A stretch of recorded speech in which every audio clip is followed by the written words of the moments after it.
It was the time of the gold rush in Northern California, and tens of thousands of people came from all over the world to find their fortunes.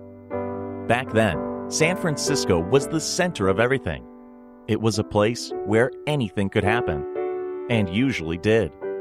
In 1859, in the middle of it all, a man from South Africa named Joshua Abraham Norton declared himself Emperor of the United States and got away with it for 21 years. He rode the city streetcars and ate at the finest restaurants for free. He printed his own money that was accepted everywhere.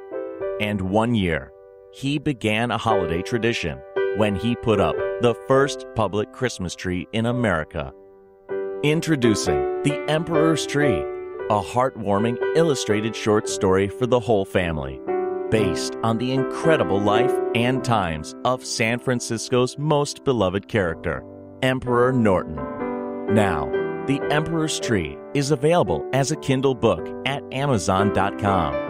Download your copy today or visit EmperorNortonBooks.com. A portion of the sales will be donated to the Dravet Syndrome Foundation.